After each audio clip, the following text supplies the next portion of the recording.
God, Christ, Gurus. God, Christ, Gurus. God, Christ, Gurus. This is a mega mantra. It is most powerful. And in your time of need, it is a protection and a cause for healing, as it has been for thousands, and I'm sure by now tens and tens of thousands.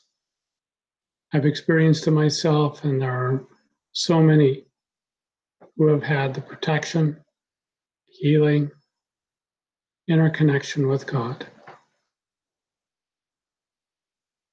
Even if Lari Mahashya said that anyone who repeats the name Babaji with deep reverence will have an instant blessing. And so it is also with God, Christ, Gurus, given to us by our great master.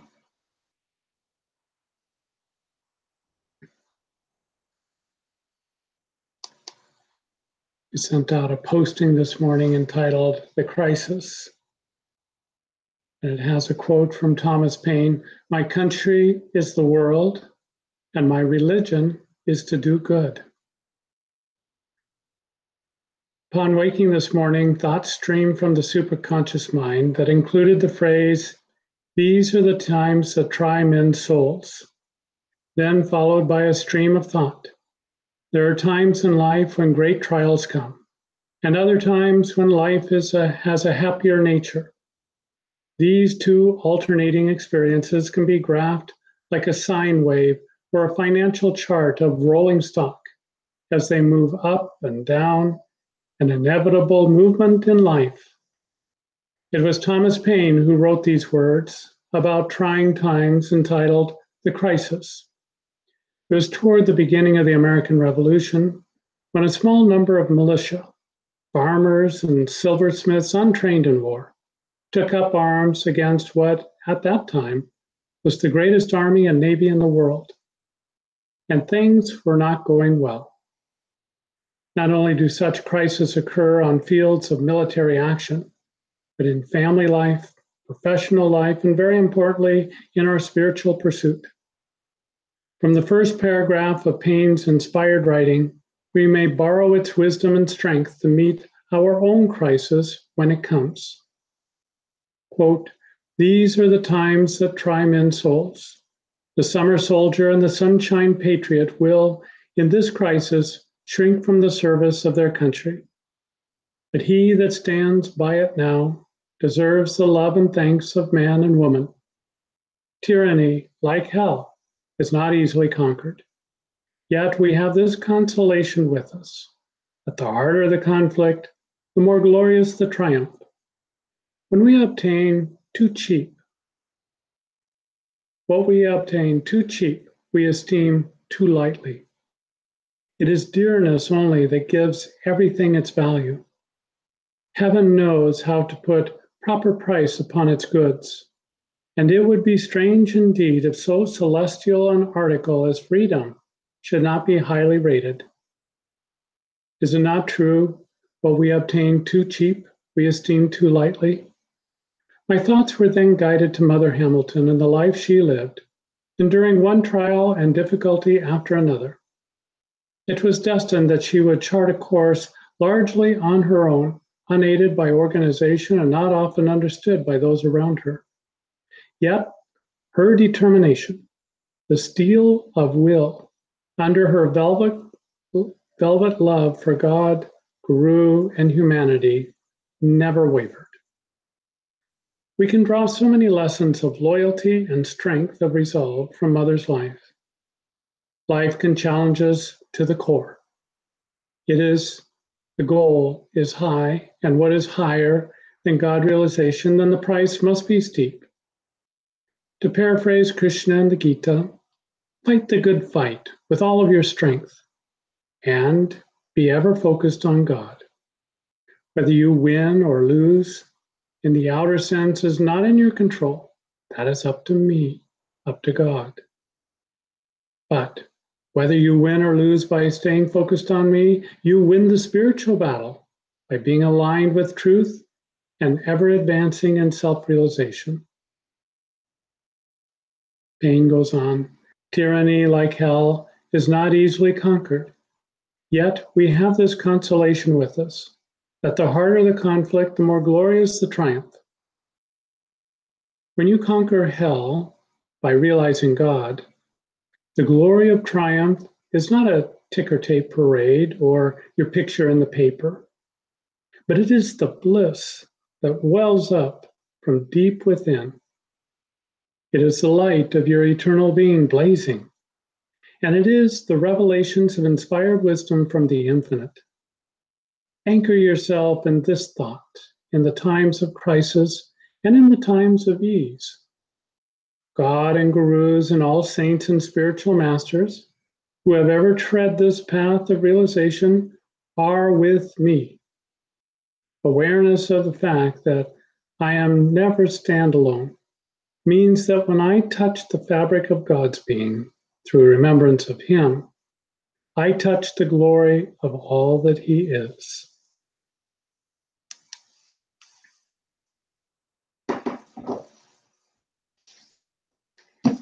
And reading to you from Gospel of Swami Ramdas.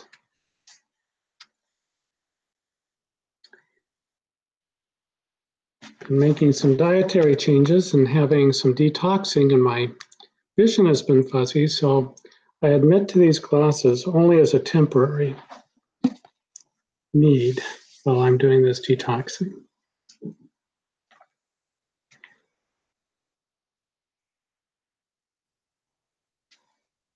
This is dated Anandashram, October 30th, 1957. The two platforms under construction beneath the banyan and peepal trees were being raised. After some consideration, Papa decided they must be made into one long cement platform, and it was done accordingly. When Papa came up that way after visiting the office, he remarked, "You see, we want money in thousands. Money coming in driblets won't do. Ram has now to wake up and send the necessary money. He is sleeping now. That won't do." Isn't that wonderful, the way Papa talks to God? He knows his total reliance is on him. At one point, someone suggested that they create a foundation and start putting money into it and keeping it as a savings account that can be rolled over from year to year. And Papa said in response, "Yes, you can do that. And then you can take all of Ram Dass's books, load them up in a truck, and dump them in the ocean." So I guess that was his answer. And every year, the ashram completely empties its coffers and starts over brand new in their new fiscal year, with complete trust that if God wishes for the work to continue, He will provide for it. And if He does not, and it's not fulfilling the will of God, then He won't provide for it. Isn't that a wonderful demonstration? Continuing on, Papa had been reading from various books to the Hamiltons between 2 p.m. and 2:30 p.m. In the afternoon, he started reading from the November issue of the Vision just received from the press. Krishna Iyer and Ganga were also present. Before reading, Papa remarked, "There's a poem written by John Roebuck in which he says that God has given us the power to see how others see us.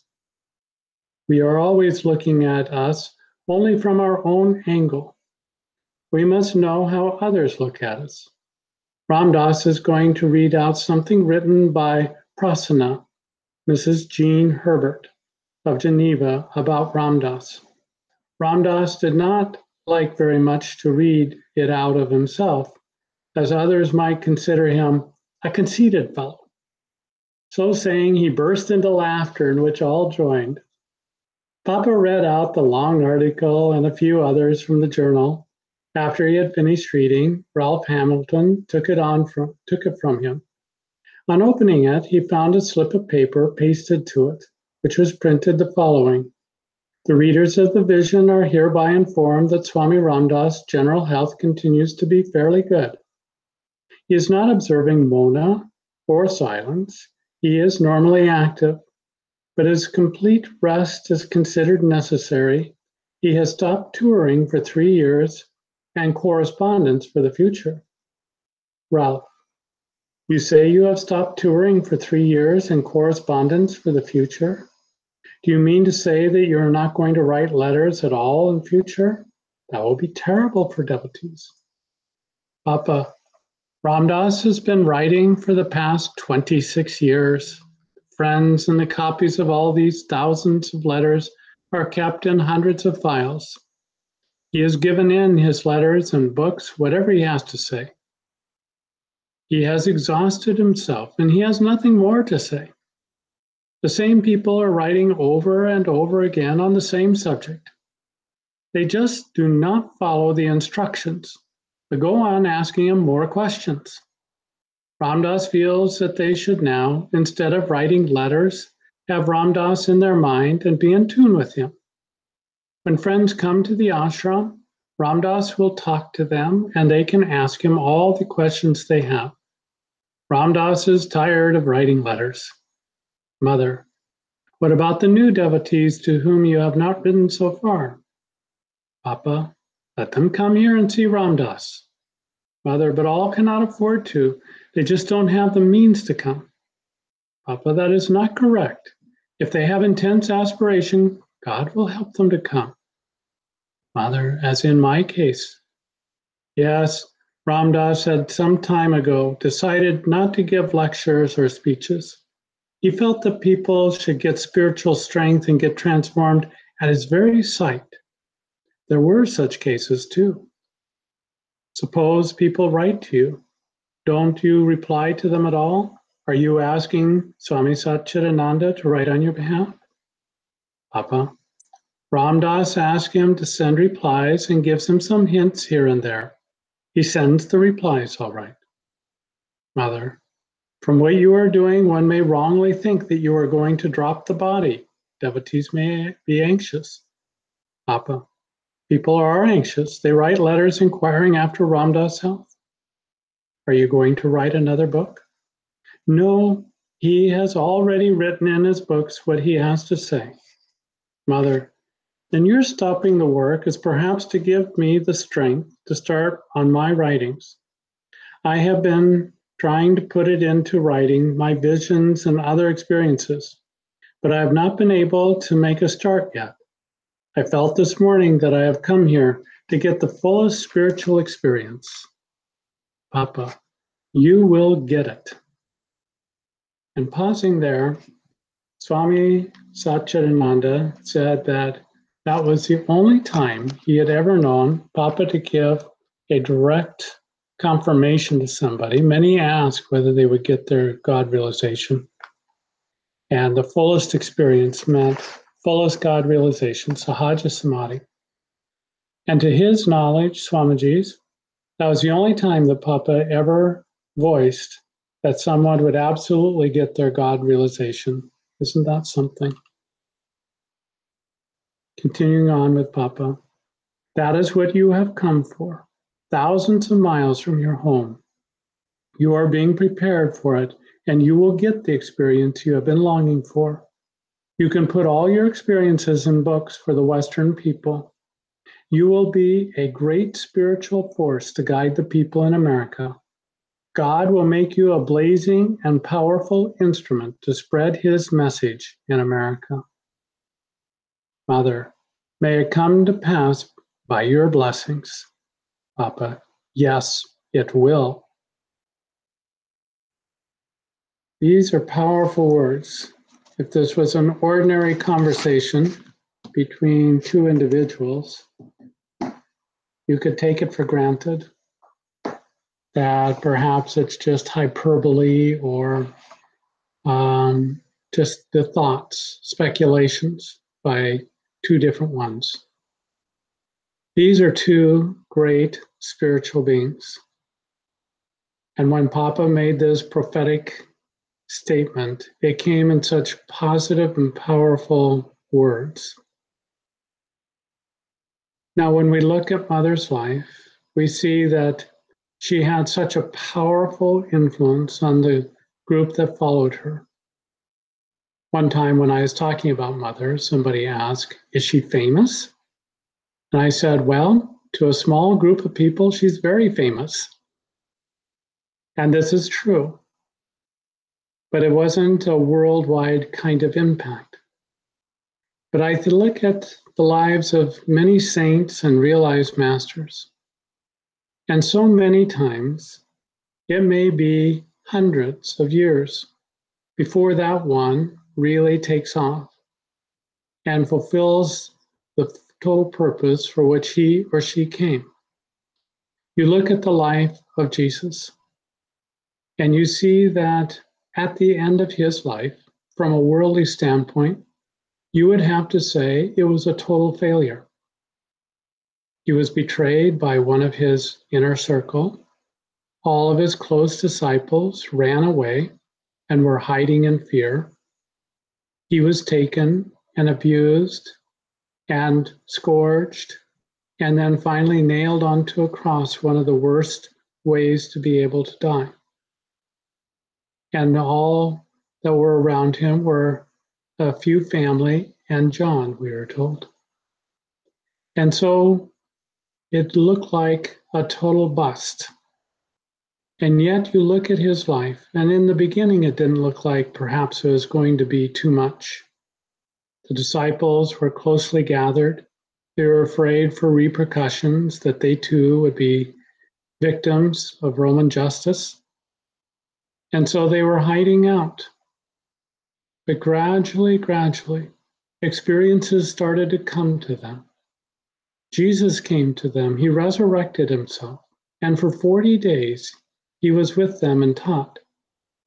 I think it's one of the strangest absences in the Bible, that it says that he was there for 40 days, and yet there's not one word recorded about what he did or said during that time, other than when he initially met with the disciples. What did he teach? What did he do? What were their reactions to him? They're totally silent on this. And perhaps the master asked them not to speak of it.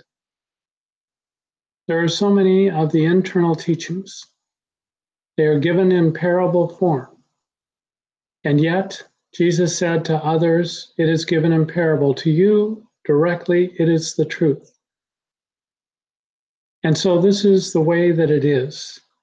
When people read the scriptures, the way that they look at it tells you whether they were on the outside or the inner circle, because the inner circle is getting the direct truth.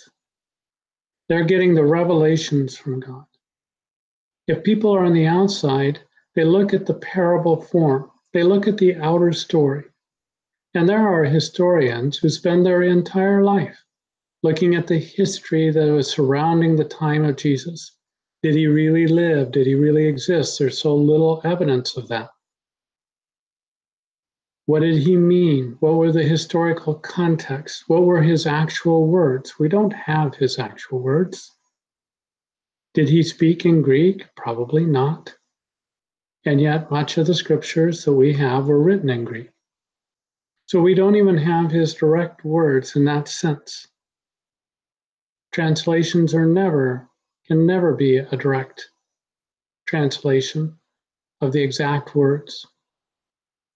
And you don't always know the historical context. So there are many things that we don't know. And yet, look at the power of this one man of God, this one avatar, a pure spiritual being who descended into flesh.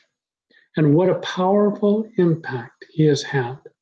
But it took hundreds of years.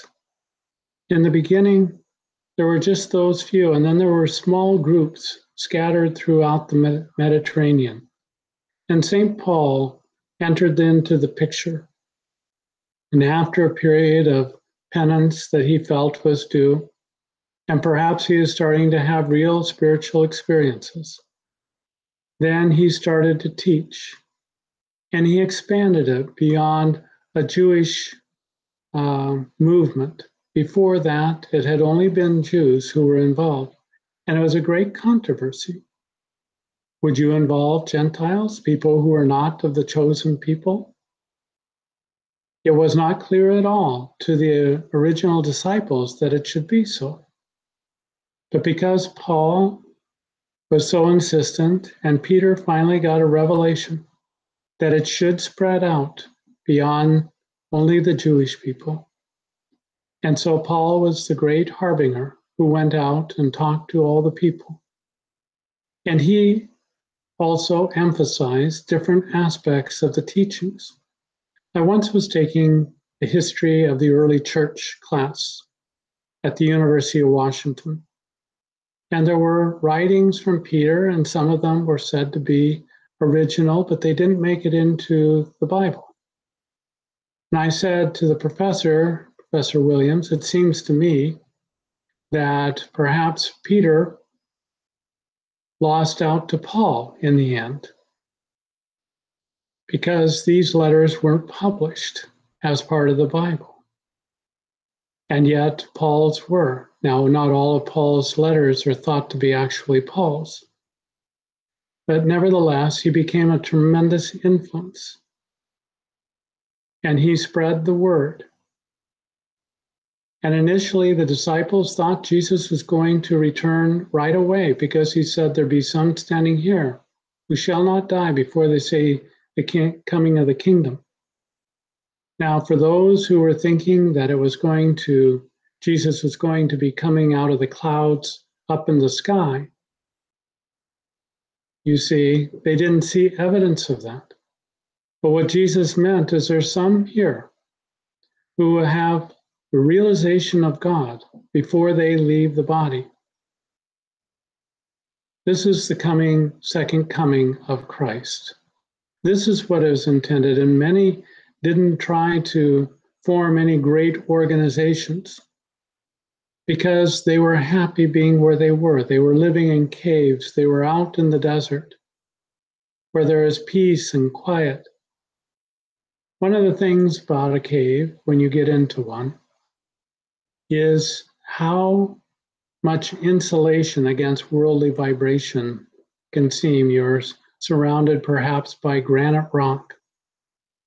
And there's a wonderful stillness and a wonderful peace that can be. Now, many caves are very wet and uncomfortable kinds of affairs.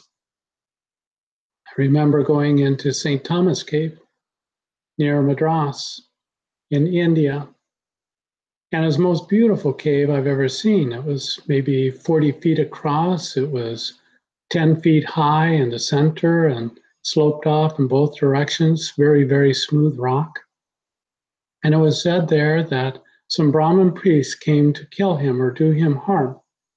And there was only one entrance, and they stood at the entrance. And so St. Thomas reached up into the rock and pulled the rock down and created another hole. And you can see there where the rock looks different there, it's glass-like. And you can see splines going up through the rock. It's almost like you can see the fingers that were reaching up into the rock and then pulled the rock down, and he got out and he escaped that by that means. And so it's a very interesting thing, but I thought this is a wonderful cave. I wouldn't mind staying here at all. Babaji's cave is wonderful spiritually, but it's quite wet. And when you go, if a guide takes you, then they give you a little blue mat so you can sit down there and not get yourself soaked. And the inner portion is sealed off now because a Swami had crawled in there and he had died. And so they sealed it off. And but the larger portion of the cave is still there. And when I sat and meditated in that cave, I felt myself easily expand out as if 1,000,000 miles were nothing at all. This infinite state of consciousness was easily accessible as I sat in this cave. And it was a beautiful experience. So caves are magnificent in that way. And we don't always realize when we're surrounded by people, or when we're surrounded by electronics, cars, vehicles, all the rest of it, how busy, how rajasic the energy is around us. How much is constantly going on beyond our own awareness. We learn to screen things out, and this is a good thing. Otherwise, we would be overwhelmed by this world and the senses. So we select those things that are important.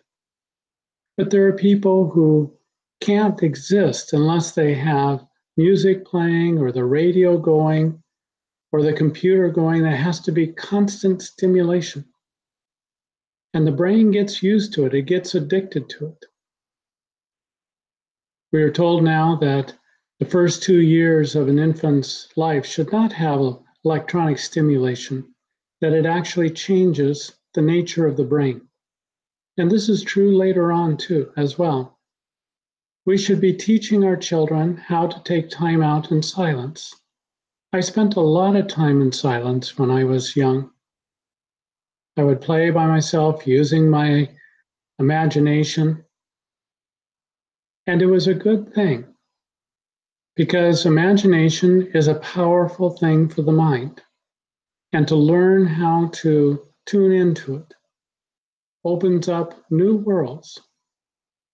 And it has a way of sometimes opening up the spiritual world. Some people can think that spiritual experiences are imagination. But when you know imagination, you know the difference between that and God. Many people have rich, wonderful imaginations, and it can be used for a very powerful and good thing. But it is nothing in comparison to an inner spiritual experience. How do you tell the difference? It is powerful when a spiritual experience comes to you. It's not just a thought or a feeling. It lifts you up. It transforms you in some way. And you get information that otherwise would not be available. So this is a wonderful thing to be able to distinguish these two, and it's important because there are some people that whatever idea just floats through their head, well, that's God telling me. But that's not doing the work, that's laziness. To really tune into God requires a great deal of effort. We have to learn how to quiet the mind, to still the mind, to become that perfect witness inside until we are a receptive, I want to say blank, but that's not quite the right word, but we want to be a blank slate that God can write upon, that his thoughts can impress himself on. We don't want to create a blank mind. That happens spontaneously through our Kriya Yoga. That's the after effect that we're looking for.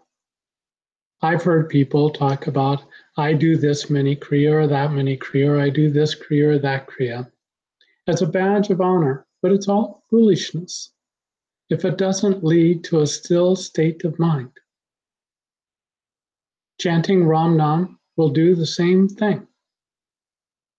And the vibration of that Ram Nam will eventually take us into that stillness. Now, Mother taught us both, along with Hong Sa. So we have these powerful methods for being able to achieve God realization.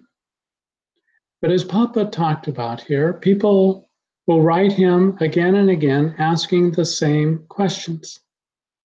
Now, it's true, there are themes that seem to follow us. And just asking the same question doesn't always indicate that we haven't made any advancement. But so oftentimes, we're not applying what we have already been given, not with everything that we have inside, with all of our heart, with all of our mind, with all of our strength.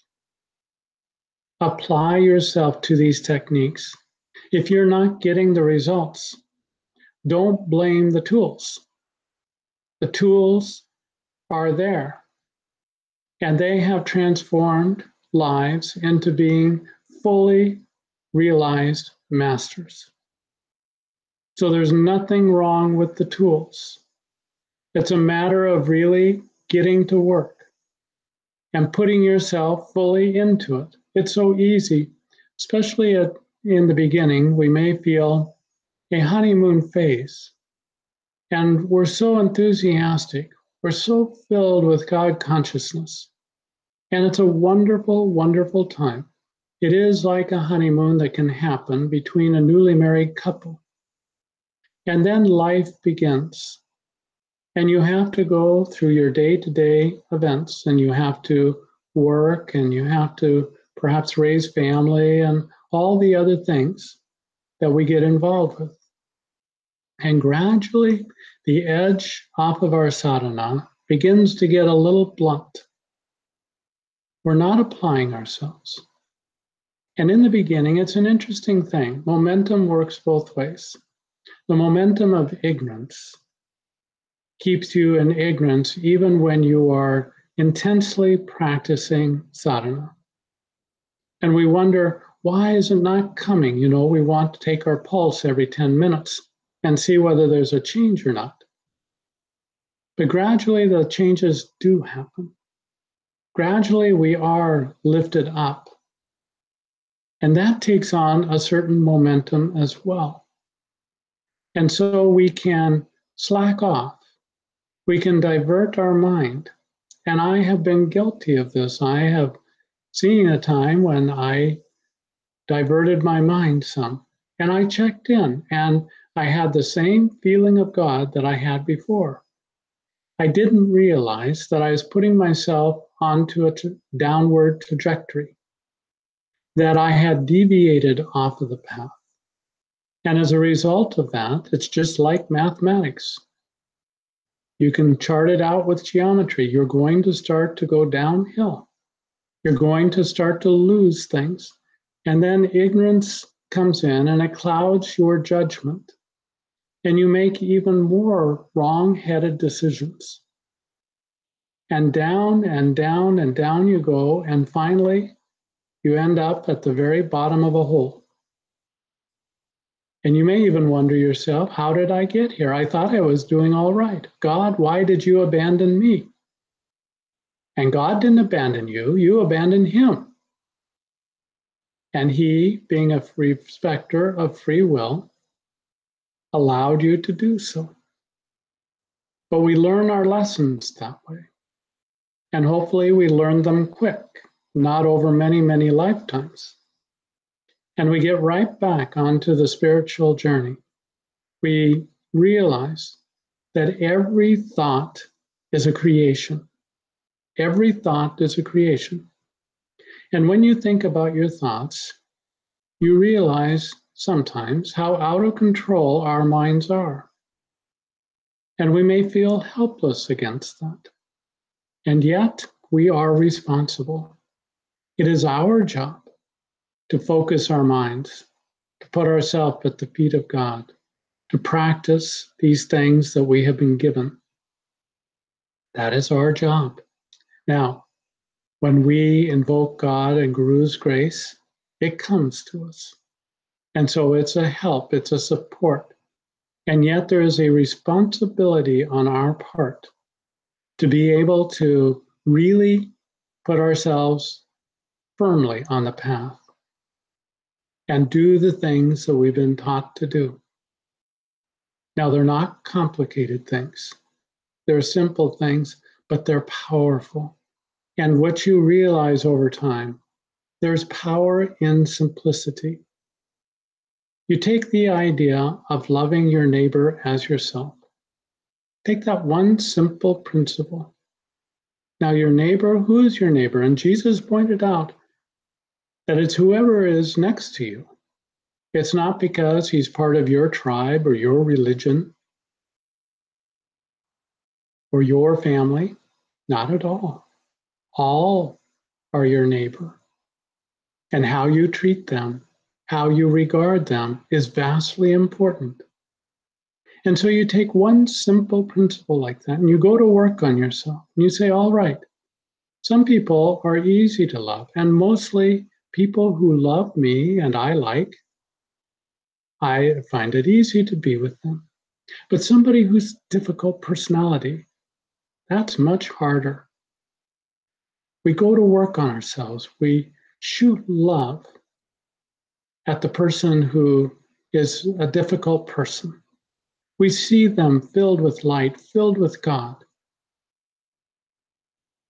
I remember there was a lady at work, she put in computer input. And she was what in the old days we call a crusty old broad. And for my parents, grandparents' generation, they might say, you get strung up today if you say something like that. But I say it most affectionately because I grew up with women like that. Kind of tough on the outside, but soft as a marshmallow on the inside. And I just made up my mind, I'm going to somehow break through that crustiness on the outside. And it took me months coming in, and it wasn't an all-out assault. Try this thing and that thing. And finally, one day, I told her a joke that just made her crack up. And after that, I was her best friend. And so we look at people who are difficult. We think of God being in their hearts. We think that divine presence is there. Perhaps it's sleeping. How can I awaken it? And we challenge ourselves. We challenge ourselves because our initial reaction is to put them away, to put the label on them, to put them into a box and say, you are this. And what a terrible thing we do to that individual when we do not see God inside of them.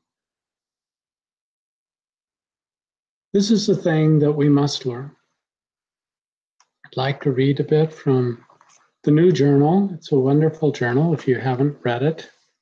I know people who set it aside and wait for a time when they can really absorb it and perhaps just read one thing each evening.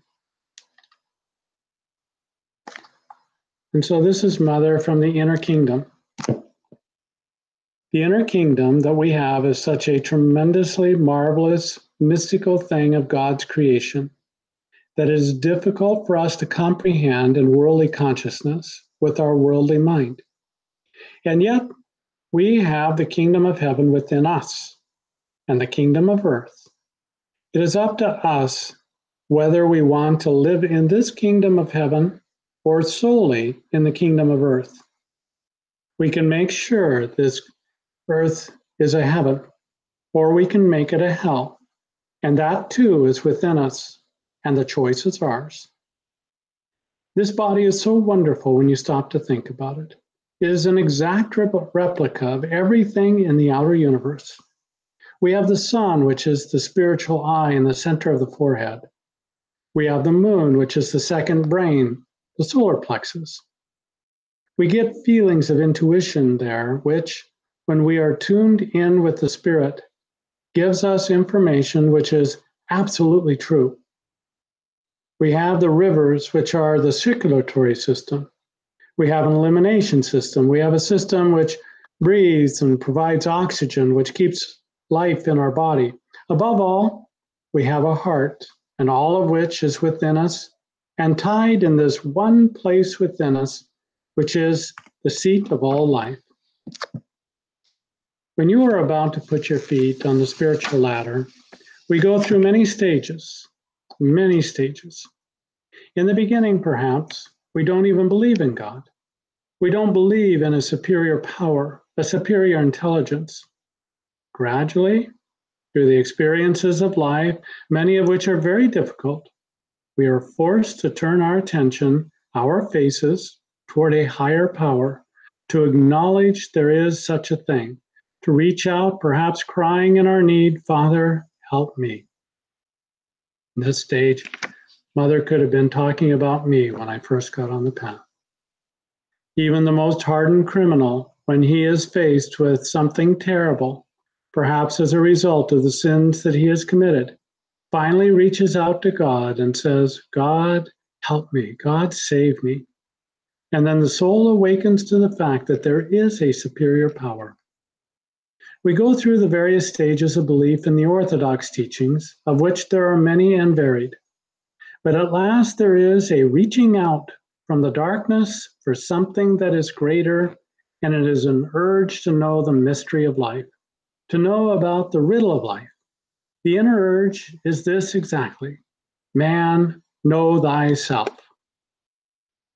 Do you really know yourself, the real self? Or are you acquainted with just this outer person, the one who has been taught reading, writing, arithmetic, the various arts and sciences, and the superficial things of life?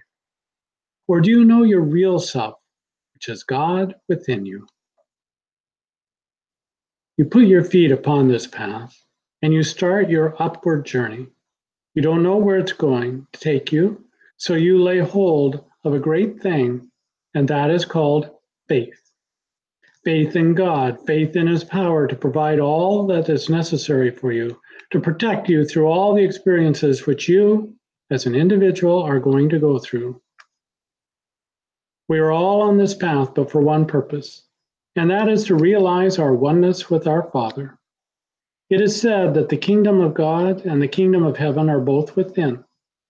If we find God first, then all these other things are added unto us. This is true. Whatever clothes we need, whatever food we need, whatever money we need, whatever we need in service is given unto us when we give ourselves completely and absolutely to God. Now, to many people, this is a fearful thing to do because you do not have jurisdiction over yourself. You're very independent. And you think of yourself, but I know what is best for me. Why do I have to surrender myself to God? And yet, do you really? Is everything in your life as you think it should be? Is it all peace and harmony, a thing of beauty, of success, of fulfillment, of complete supply? Or are you still reaching out like a beggar and trying to do everything yourself, and most of the time failing very miserably? When you can relax and let yourself be lifted up in the arms of God, no matter what He requires of you, even your personal life, which is to say your idea of separation from Him, that you are willing to give it with everything you have, then He comes. Then He lifts you up. He puts you through what is necessary, and He takes you unto Himself. And when you say, Father, how is it you ask so little of me when you have given me so much? And this is the absolute truth what Mother teaches here. I know it because I have experienced it in my own life. It would be one thing if these teachings were only for a few, if there were only an inner circle. But that inner circle that Jesus had around Him and that other masters have had can expand and encircle this whole world and contain all humanity in it. Mother had that lovely little poem that she used to repeat, that they drew a circle and drew me out. Infidel, heretic, a thing to flout. But God and I had the wit to win, and we drew a circle and drew them in. Why not take all humanity in? Why not love your neighbor? So take a principle, take something that you want to live up to, and then go to work on yourself and see that you do it. Don't make excuses for yourself.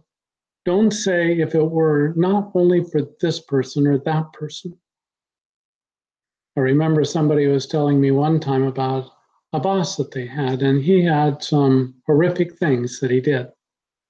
And still they felt they had to work at this particular place. And I said, think of this individual. You have to live with them for 8 hours a day, 5 days a week. He has to live with himself for 24 hours, 7 days a week. We cannot escape ourselves. And when you meet somebody with an unlovely personality or characteristics, Think about the inner person, that innocent person, that divine soul that is surrounded and encaged by these awful feelings this person has had. Maybe it's raging anger.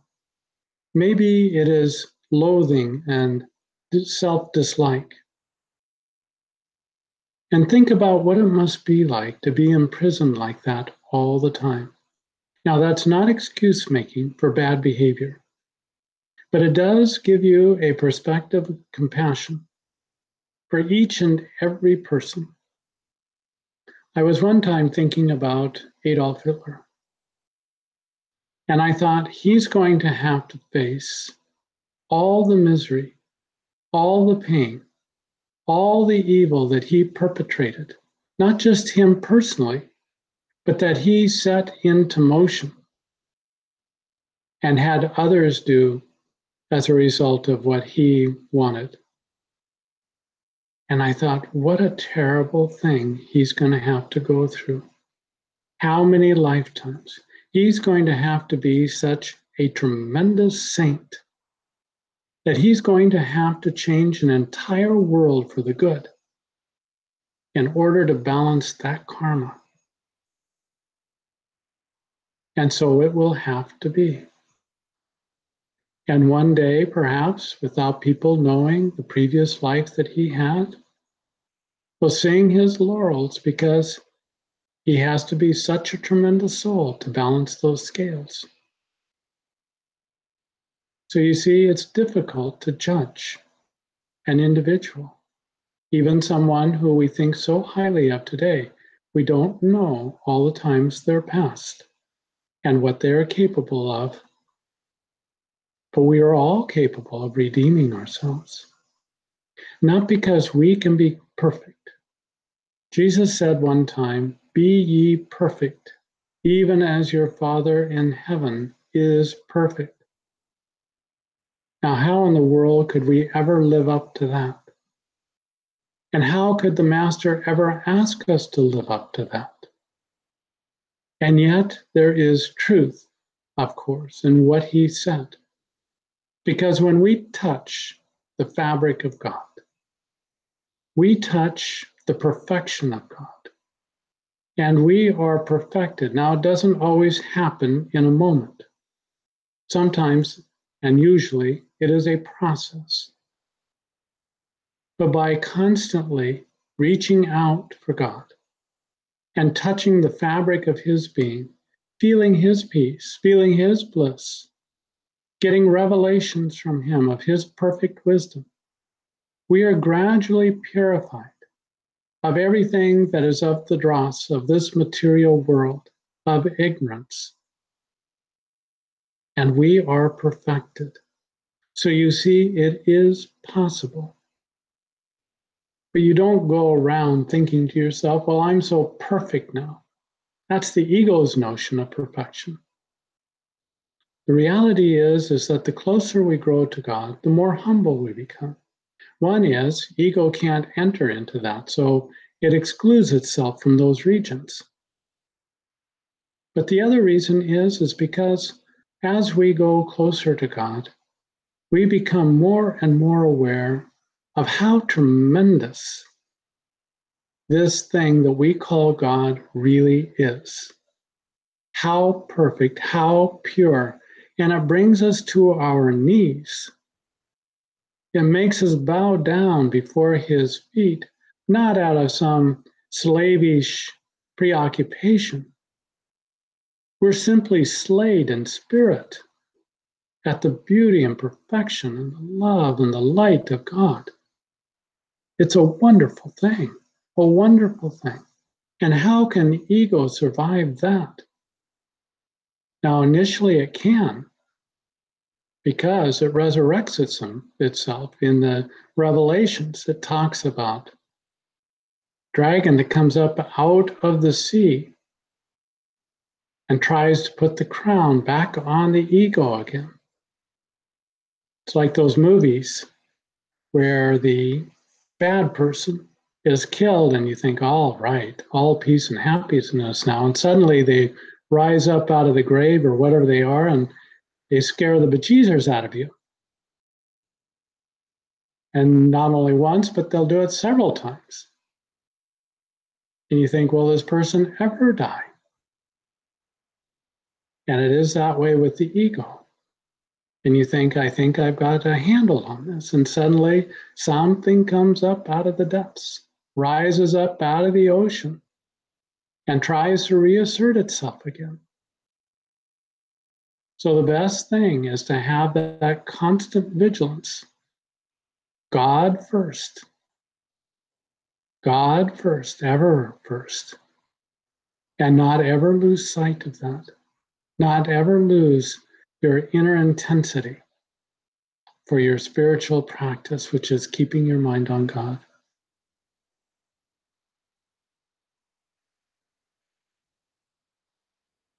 Sometimes when people face crisis, it's when they turn to God most easily.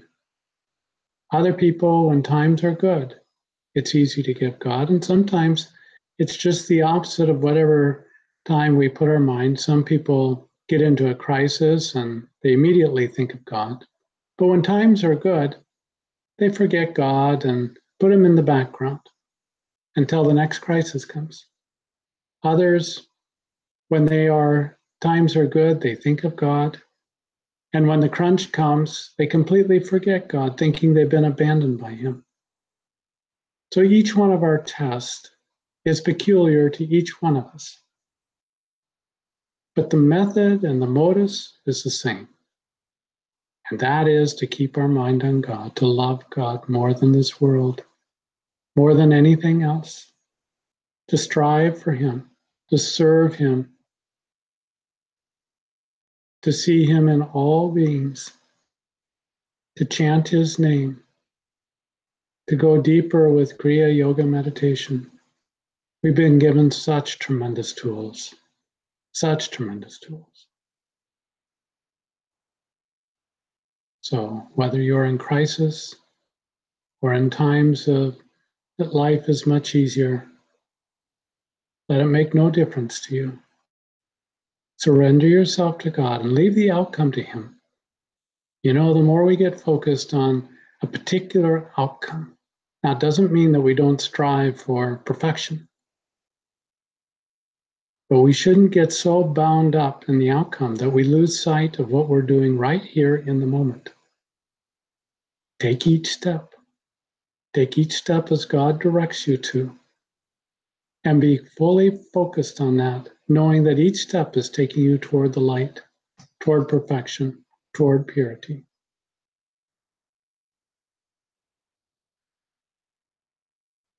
So with that in mind, always chant behind in the background, God, Christ, Gurus. Think of Master. Bring him to mind and heart, and you will feel such an instant blessing. Think of Mother. Think of Sri Yukteswarji, Larhi Mahashaya, Babaji. Think of them, they're all in your corner. You know, I had a method that when I was faced with a decision or I felt something that I thought might be a temptation coming to me, I would put all the masters around me and I would present it to them.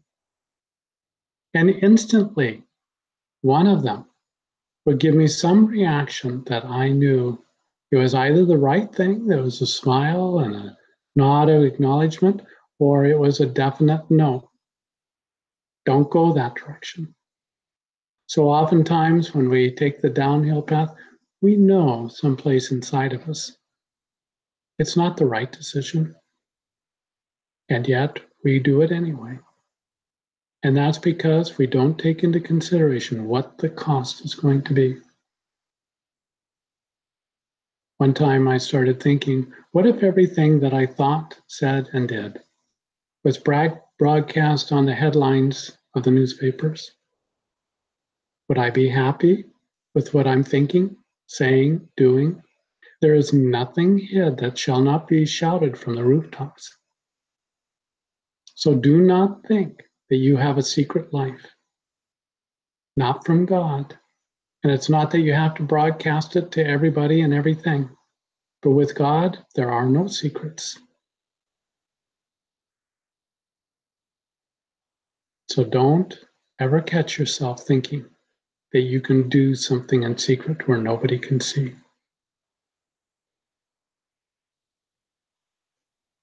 All my love and blessings. God, Christ, Gurus. God, Christ, Gurus. God, Christ, Gurus. I bow to the great light within you.